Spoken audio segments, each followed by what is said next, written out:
Oui, la pieuvre islamiste est déjà là. Ses tentacules s'insinuent partout, dans les boucheries halal, dans les auto-écoles confessionnelles, dans les écoles coraniques, dans les associations caricatives, dans les associations et les collectifs militants. Rien de spectaculaire, mais une présence continue, discrète, qui s'est installée dans les interstices de la vie quotidienne des Français.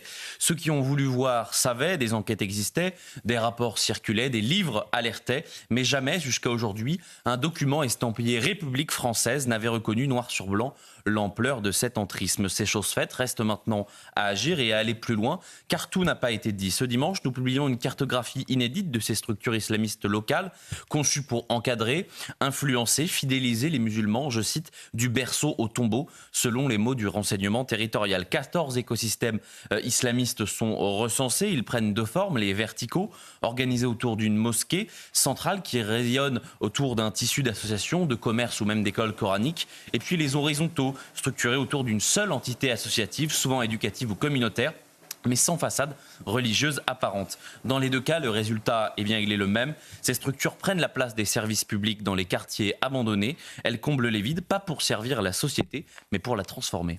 Jules, vous nous parlez d'un islamisme enraciné, organisé. De quoi vous voulez parler exactement ? Bien, par exemple, exemple très concret, à Marseille, le modèle vertical a trouvé son laboratoire. L'association des Bleuets contrôle la mosquée éponyme. Son ancien imam est aujourd'hui poursuivi pour apologie du terrorisme. Mais avant cela, il a su lever près de 200 000 euros pour racheter 3 fonds de commerce et étaler et étendre son emprise. École coranique, maraude, soutien scolaire, un écosystème complet conçu pour quadriller le quartier, pour fidéliser les esprits et, in fine, remplacer les services publics par des services religieux, des services islamistes. À Grenoble, par exemple, l'alerte va plus loin. La Fédération des associations des mosquées de l'Isère est soupçonnée par les services de renseignement de vouloir instaurer une société parallèle fondée sur des normes islamiques, bref, la charia. Et pendant que les frères musulmans maillent le territoire, on en a beaucoup parlé cette semaine, d'autres avancent à bas bruit.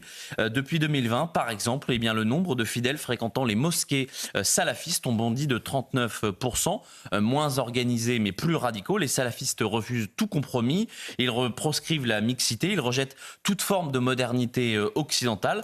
On comprend bien que le frérisme et le salafisme s'opposent sur la méthode, mais pas sur l'objectif. Ils sont les deux visages d'une même ambition, d'islamiser les consciences. Et face à ce tableau noir que vous nous dressez, Jules, que peut faire la France aujourd'hui ? Réagir et vite, car tout ce que l'État a déserté, les islamistes l'ont investi. Jour après jour, la France a laissé croître une contre-société complète, une contre-société patiente, disciplinée et résolue. Dès la publication du rapport, les cris d'orfraie, évidemment, n'ont pas manqué. À l'extrême gauche, certains ont brandi l'épouvantail de l'islamophobie, d'autres ont hurlé au complot d'État raté. Dans le même temps, un manuel interne rédigé par la mouvance frériste vient confirmer ce que les services de renseignement décrivent.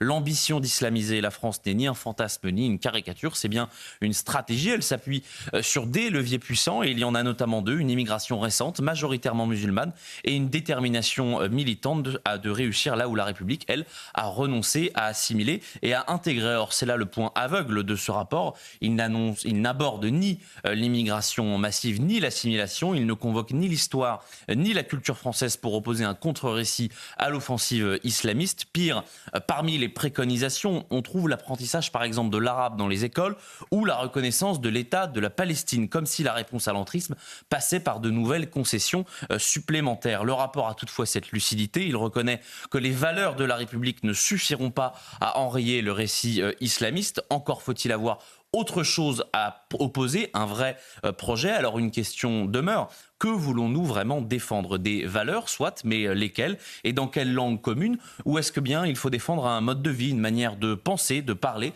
d'aimer, de contester, de rire, de croire ou de ne pas croire ? Autrement dit, une civilisation.